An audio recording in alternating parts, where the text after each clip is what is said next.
So what if the EU has already won another battle against Apple, even without fighting it?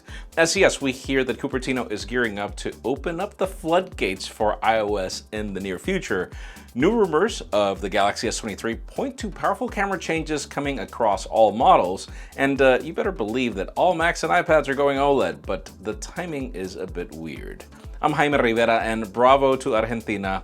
I'm sorry for Croatia, it was a good match, but I don't know, this World Cup has been fantastic in a lot of ways and not so fantastic in others, and you guys know what I mean. This is Pocketnow Daily.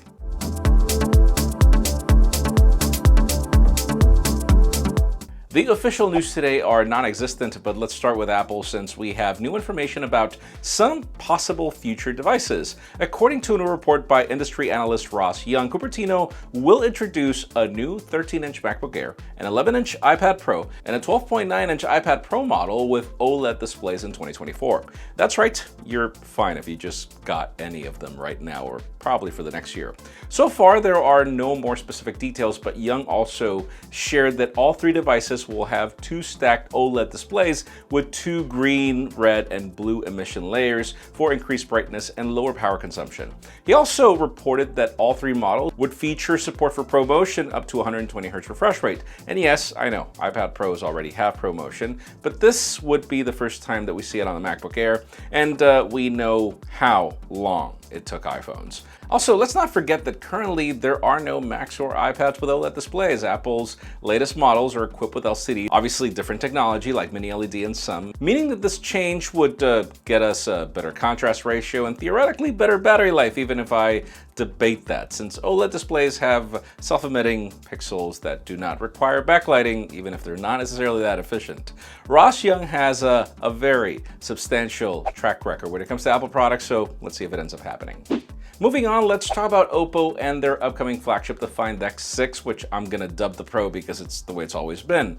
We saw how the company's latest models of the Find X series have shared a similar design language, and well, we have the first images of the Find X6, again, Pro, shared by Evan Blass, and wow, that design is about to change a lot. Here's a comparison of the upcoming model next to the predecessor, and it's not so hard to notice that the camera island is massive. And to keep up with the camera size, the Hasselblad logo has been upscaled too, and there's also a co-engineered with label above to make it clear that Oppo is also part of this equation. And since we're speaking about the cameras, keep in mind there's a purpose for this extra prominence. If you remember, previous rumors suggested the Find X6 Pro would have a 1-inch sensor inside the main camera, a 50 megapixel ultra-wide module, and then a 32 megapixel periscopic lens, and well, there's a lot of power, it needs a lot of space.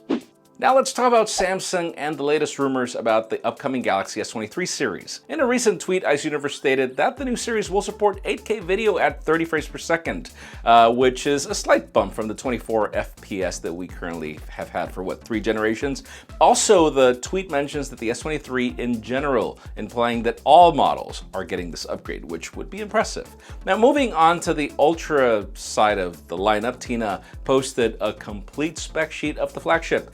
It will have the same dimensions as its predecessor and the same 6.8-inch display. The battery has been rated at a capacity of 4855 mAh, so we assume they'll call it 5000 as usual. And then the chip is obviously the Snapdragon 8 Gen 2, which will be paired with 12 gigs of RAM and up to 1 terabyte of storage. Now, speaking of the CPU, based on the frequencies, we can tell that it will feature the version of the Snapdragon 8 Gen 2 with a higher clock speed. Sadly, there's no information about the cameras on the list, but it's almost confirmed by many sources that will have a 200 megapixel main sensor and then 3x and 10x telephoto cameras with similar hardware, but improved image quality. So yeah, the final launch is expected to happen during the first week of February, according to recent rumors, but well, we'll keep you posted as things evolve. And finally, for the hottest news today, let's talk about Apple, since we have a new report from Bloomberg that is just like, I'm not believing it. But anyways, Mark Gurman just posted that Cupertino is planning to allow for alternate app stores on iPhones and iPads for the first time ever ahead of a European Union legislation. The change would allow customers to download applications without needing to use the App Store, which logically means that developers would not need to pay Apple's 15 to 30% fees. And then Gurman said that the company will still plan to charge developers for access to iOS even when sideloading. However, the change won't happen immediately. Instead, Cupertino is only planning to implement sideloading support in the EU. So far, the change is coming because of legislation, just like the EU got Apple to adopt USB-C, even if we're still waiting for it. It seems that Apple probably could make the change globally, but it all depends. We're not exactly sure. The United States, for example, is considering legislation that would require Apple to allow sideloading, but they consider that sideloading will undermine the privacy and security protections that iPhone users rely on, leaving people vulnerable to malware scams, data tracking, and more.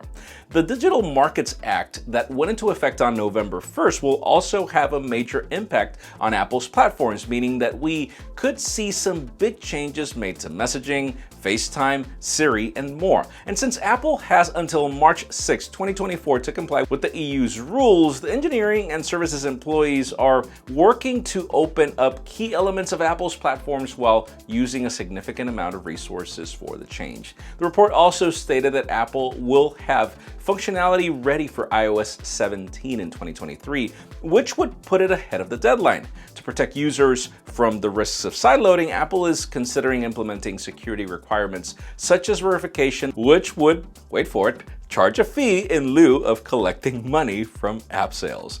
Finally, changes would also come to NFC in a limited way that would allow Apple Pay alternatives, and we could also see third-party applications get access to the camera technology, and we could even see the company opening up Find My's network to Tile and other accessory makers.